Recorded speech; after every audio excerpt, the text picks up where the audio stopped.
Hello नमस्कार दोस्तों, star Navodaya classes आप सभी का हार्दिक स्वागत करता है। आज जैसा कि आपको पता है कि आज गुरु पूर्णिमा का दिन था, कार्तिक पूर्णिमा, जो उत्तर भारत में बहुत धूमधाम से मनाई जाती है। ठीक है, उसी के साथ में आज हमारे स्वतंत्रता संग्राम सेनानी बिरसा मुंडा जी जो झारखंड के क्षेत्र में 15 नवंबर 1875 को जन्मदिन हुआ था। तो इनका आज जन्मदिन भी है। तो एक आपका ये भी हो गया, आपका गुरु पूर्णिमा है, तो गुरु नानक जयंती भी है, तो ये सारी चीजें भी आज हैं। तो आपको एक तो इनका भी सबको ध्यान रखना पड़ेगा। तो ये इस क्षेत्र में थे और ये एक स्वतंत्रता सेनानी थे। साथ साथ में एक समुदाय के जो मुंडा समुदाय है उसको लेकर जब उनके दमन किया गया तो इन्होंने अंग्रेजों के खिलाफ में एक मूवमेंट चलाया था। वो मूवमेंट भी आपको याद रखना है। ठीक है, तो जैसा कि आपको पता है कि आज का ये महत्वपूर्ण दिन, इसके लिए आपकी करंट अफेयर की क्लास चल रही थी, तो उसी क्लास को आगे बढ़ाते हुए हम आपके लिए लेकर आए हैं। साथ ही आप लोगों को बधाई हो कि आयोग ने आपकी बात मान ली है और पीसीएस और आरओ, ठीक है, पीसीएस और आरओ एआरओ का पेपर जो है वो 1 शिफ्ट में ही होगा। ठीक है, क्या है, 1 शिफ्ट में होगा। जो भी बच्चे धरना दे रहे थे और काफी मुश्किलों का उनका सामना करना पड़ा, ठीक है, कि कुछ बच्चों को पकड़ा भी पुलिस ने और बहुत सारा किया, लेकिन आज अंततः क्या हुआ कि आयोग ने आपकी बात मान ली है। तो आपको पहले से तैयारी करनी है और सभी को इसके लिए बधाई।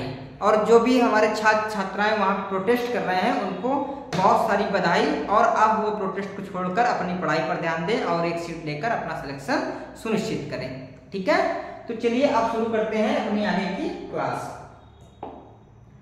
हाल ही में पूर्व प्रधानमंत्री चौधरी चरण सिंह, किसकी बात कर रहा है, चौधरी चरण सिंह, इनका जन्म 1902 में हुआ था। कब हुआ था, 1902 में। और ये भारत के पूर्व प्रधानमंत्री हैं। ठीक है, जब 79 में प्रधानमंत्री ये बने थे। कब बने थे, 79 में। तो इनके अभी तो ये दूसरा, ये किसान नेता के रूप में जाने जाते हैं। किसके लिए जानते हैं, किसान नेता के लिए। और ये किसानों से काफी अच्छी तरीके से परिचित भी थे। एवं पीवी नरसिम्हा राव, इनका जन्म दिवस 1921 में हुआ था। तो ये भी हमारे पूर्व प्रधानमंत्री हैं। ठीक है, इनका जन्म दिन भी याद रखेंगे। वैज्ञानिक डॉक्टर एम.एस. स्वामीनाथन, तो ये आपके भारत में हरित क्रांति के जनक भी हैं। किसके जनक हैं, हरित क्रांति के जनक हैं। और इन्होंने क्या किया था, 1949 में आलू, गेहूं और धान, और क्या, धान, इसकी जो है अनुवांशिकी की जांच करके नया इसको बनाया था, मतलब हाइब्रिड आलू, और इसकी वो किया था। ठीक है, तो उनको बिहार के पूर्व मुख्यमंत्री कर्पूरी ठाकुर एवं पूर्व उप मुख्यमंत्री लाल कृष्ण आडवाणी, किसको, पूर्व उप मुख्यमंत्री लाल कृष्ण आडवाणी को किस सम्मान से सम्मानित किया गया है। तो अभी जो हाल में ये सब सम्मान दिए गए हैं, तो इन लोगों को आपको भारत रत्न दिया गया है। कौन सा रत्न दिया गया है, भारत रत्न दिया गया है, जिसमें लाल कृष्ण आडवाणी को छोड़कर बाकी लोग मरणोपरांत दिया गया है और उनको जीवित में दिया गया। ठीक है, तो भारत रत्न सबसे, इसका मतलब यह है कि ये बहुमूल्य रत्न थे। कौन से रत्न है, बहुमूल्य, उनको ये सारी चीजें दी गई हैं। तो इनको सबको क्या मिला है, भारत रत्न मिला है। ठीक है, चलते हैं अपने अगले क्वेश्चन की ओर। उत्तर प्रदेश सरकार ने अब तक का सबसे बड़ा बजट पेश किया। इस बजट 2024-25 का आकार क्या है। तो क्योंकि उत्तर प्रदेश का पेपर है और इसमें बजट संबंधित क्वेश्चन आ सकते हैं, तो इस बार उत्तर प्रदेश सरकार ने सबसे बड़ा बजट दिया था और वो आपका बजट था 7,36,438 करोड़ रुपए का। सबसे बड़ा बजट देने के बाद भी आपको पता है कि उत्तर प्रदेश में शिक्षा की क्या हालत है। शिक्षा की हालत को आप देख ही रहे हैं कि बच्चों को आंदोलन करना पड़ रहा है, शिक्षा के लिए आंदोलन। इस सरकार ने अपना एक नया रिकॉर्ड बनाया है कि बच्चे पहली बार शिक्षा के लेकर आंदोलन कर रहे हैं। ठीक है, इससे हमारे देश में बहुत सारे आंदोलन हुए, लेकिन ये पहली बार है कि जब लोगों को सरकार के खिलाफ में हमें शिक्षा दो, हमें नौकरी दो, इसके लिए रोज वो करना पड़ रहा है। तो किस दिशा में हमारा देश जा रहा है वो समझने की जरूरत है और उस हिसाब से आपको अपनी कड़क मेहनत बनाए रखनी है। ठीक है, जब आपको नौकरी लेने के लिए, शिक्षा के लिए, अच्छी शिक्षा हमें प्रोवाइड कराओ, इसके लिए रोजगार करना पड़े, इसके लिए आंदोलन करना पड़े, सस्ती शिक्षा दो, शिक्षा की रेट बढ़ा रहे हैं आप लगातार। ठीक है, अदर चीजों में आप पैसा खर्च कर रहे हैं, जहां पैसा खर्च करने की जरूरत नहीं है वहां पर पैसे खर्च कर रहे हैं। ठीक है, जब देश को चाहिए शिक्षा, देश को चाहिए वैज्ञानिक, देश को चाहिए इंजीनियर, देश को चाहिए डॉक्टर, तो उनके लिए आपके पास कुछ भी नहीं है। ठीक है, उसके लिए आप बिल्कुल खाली हाथ खड़े हैं और भीख मांगने की बच्चों की हालत हो गई। आज बच्चे आंदोलन कर रहे हैं उसको लेकर। ठीक है, लेकिन फिर भी आपको याद रखना है तो 7,36,438 करोड़ रुपए का बजट पेश किया था सरकार ने इस बार। आगे चलते हैं। शिक्षा और स्वास्थ्य को लेकर इतना सरकार कैसे हो सकती है, सोचने की बात है। और सरकार ऐसा इसलिए भी है क्योंकि उनको जो वोट है वो उस पब्लिक को चाहिए जिससे ना शिक्षा से मतलब है, ना उसको स्वास्थ्य से मतलब है। वो सोचता गरीबी में आए हैं, गरीबी मर जाएंगे। वो 5 किलो राशन में खुश है।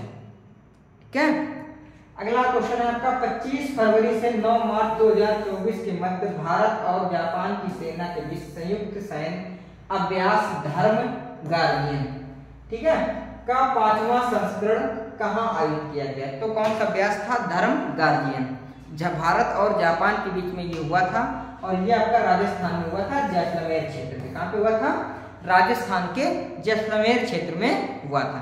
ठीक है, तो इसको लेकर आगे चलते हैं।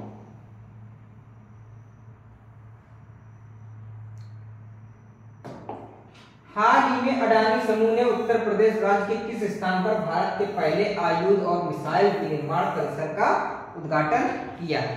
तो उत्तर प्रदेश में अडानी समुदाय ने क्या किया है कि मिसाइल का विनिर्माण करने के लिए उस जगह को चिन्हित किया है। तो वो जगह आपकी कानपुर में है। ठीक है, और कानपुर में क्यों है? क्योंकि आपको पता है कि भारत सरकार के बहुत सी आयुध फैक्ट्रियां कानपुर में हैं, उसी में उन्होंने शेयर करके और कंपनी को चालू कर लिया है। ठीक है, तो जो आपके लिए नौकरियों का रास्ता वहां पे था आयुध फैक्ट्री में, वो भी धीरे धीरे बंद हो रहा है। ठीक है, चलिए आगे चलते हैं।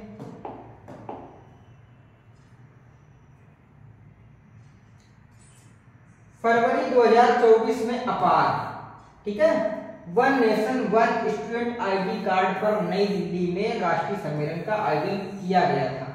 इसमें अपार का संक्षिप्त रूप क्या है? तो आपको पता है कि शिक्षा को लेकर 2 चीज चल रही हैं, एक अपार कार्ड और एक पेन कार्ड। एक कौन सा? पेन कार्ड का मतलब है परमानेंट एजुकेशन नंबर। ठीक है, परमानेंट एजुकेशन नंबर। तो ये पेन भी चल रहा है, साथ में अपार भी चल रहा है, जिसके लिए सम्मेलन हुआ था। तो अपार का क्या मतलब है? तो अपार का मतलब है आपका automated permanent academic account rule, ये नहीं है। Automated permanent account academic rule, ये भी नहीं है। Automated permanent academic account registry, तो ये वाला आपका हो जाएगा। क्या है आपका? जो इसका फुल फॉर्म है वो है आपका automated permanent academic account registry. तो सी नंबर आपका सही हो जाएगा। ठीक है, तो पेन का भी आप याद रखेंगे, किसका? पेन का परमानेंट एजुकेशन नंबर, और साथ में आप इसका भी याद रखेंगे automated permanent academic account registry. ठीक है, तो दोनों नंबर आपको याद रखने हैं कि पेन नंबर का परमानेंट एजुकेशन नंबर और अपार का भी फुल फॉर्म, क्योंकि फुल फॉर्म से संबंधित 1-2 क्वेश्चन आपके जरूर एग्जाम में आते हैं। ठीक है, चलिए आगे चलते हैं।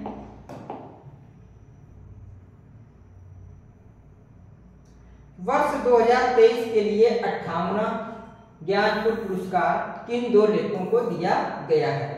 ठीक है, तो 58वां जो ज्ञानपीठ पुरस्कार था तो वो किसको किसको दिया गया है? तो ये 2 लोगों को दिया गया था, जगत गुरु राम भद्राचार्य।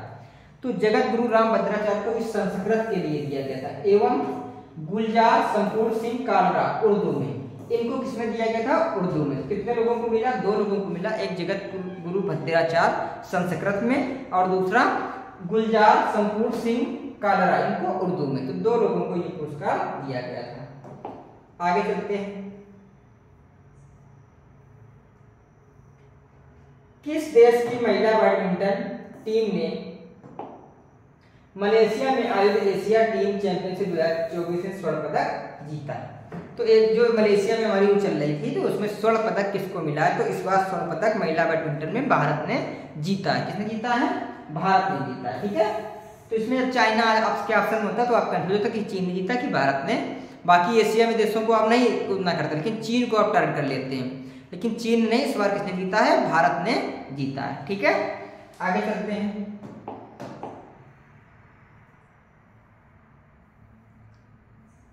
ग्रैमी अवार्ड्स 2024 में बेस्ट ग्लोबल म्यूजिक एल्बम का अवार्ड किसने जीता? ठीक है, तो ये ग्रैमी अवार्ड होता है जो किसके लिए दिया जाता है? आपके म्यूजिक के लिए दिया जाता है। ठीक है, तो ये अवार्ड इस बार किसने जीता है? तो दिस मूवमेंट ने जीता। किसने जीता है? दिस मूवमेंट ने जीता है। ठीक है, तो ये आपको ध्यान रखना है, इंपॉर्टेंट क्वेश्चन है। किसने जीता है? दिस मूवमेंट ने। आगे चलते हैं।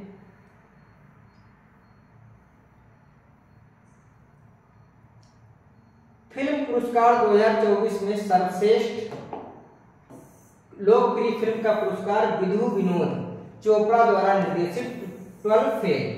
ठीक है, 12वीं फेल या 12th फेल, जो आपको पता है कि आपके ही एक बीच के स्टूडेंट थे मनोज कुमार, उनके बीच की उन्हीं के जीवन पे आधारित है कि उन्होंने कैसे गरीबी में लेकर और उनके लिए IPS बनने का सपना पूरा किया। मनोज शर्मा नाम है उनका। ठीक है, और इसी में आपके जो दृष्टि IAS है, उनके जो ऑनर हैं विकास देवकीर्ति सर, उन्होंने भी इसमें एक रोल प्ले किया है, तो उनको भी 1-2 अवार्ड उसमें प्राप्त हुए हैं।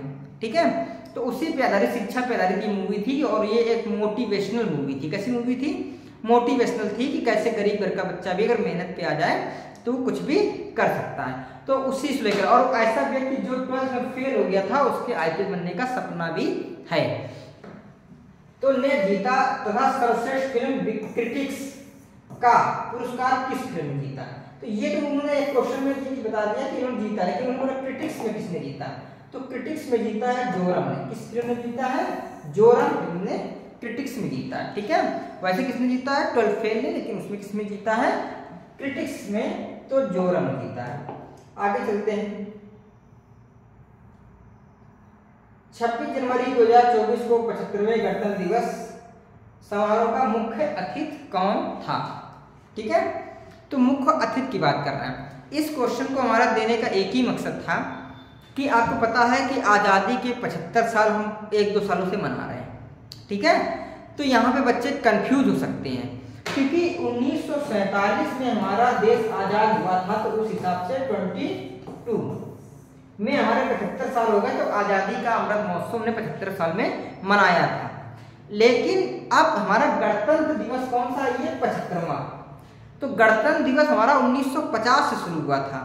ठीक है, 1950 में पहली बार मनाया था, इसलिए ये कौन सा हुआ? 75वां। तो पूछ सकता है कि हाल ही में ये 2024 मनाया गया गणतंत्र दिवस कौन सा है? ऐसे अगर क्वेश्चन पूछ सकता है तो उसको हम बोलेंगे 75वां गणतंत्र दिवस। इसमें से पूछा कि मुख्य अतिथि कौन था? तो इसमें हमारे मुख्य अतिथि थे इमैनुअल मैक्रॉन। ये क्या है? फ्रांस के राष्ट्रपति थे। ठीक है, फ्रांस के राष्ट्रपति थे, ये हमारे मुख्य अतिथि थे। ठीक है, आगे चलते हैं। तो ये आपके इंपॉर्टेंट क्वेश्चन थे। तो आप लोग अपनी पढ़ाई को कंटिन्यू रखें, और ये सारी चीज़ों को जो आपकी करंट की हैं इनको भी रखें, क्योंकि जो भी आपका पेपर होगा, चाहे वो जिसमें GS का पक्ष ज़्यादा है, तो उसमें पैटर्न में आपको पता है करंट अफेयर 5 से 10 नंबर का पूछ सकते हैं। ठीक है, GS भी बहुत तगड़ी पूछते हैं, ऐसा नहीं कि GS में बहुत आपको आसान क्वेश्चन पूछेंगे। तो दोनों चीज़ों को आप लेकर चलें। जैसे जो लोग NTPC की तैयारी कर रहे हैं, किसकी तैयारी कर रहे हैं? NTPC की। ठीक है, अब NTPC की तैयारी करने वाले के लिए 50 नंबर की GS है। ठीक है, तो 50 नंबर की GS के लिए उसको बहुत मेहनत करनी पड़ेगी। जिसकी GS में ठीक है उसका सिलेक्शन जल्दी होता है, जिसका नहीं है तो उसका आराम से। इसलिए आप लगातार पढ़ते रहें, ये ना सोचे कि पेपर जब आएगा तो 8 दिन पढ़ लेंगे, उससे सिलेक्शन नहीं होता। कंटिन्यूटी आपको बना के रखनी पड़ेगी। ठीक है, तो आज के लिए इतना ही रखते हैं। धन्यवाद।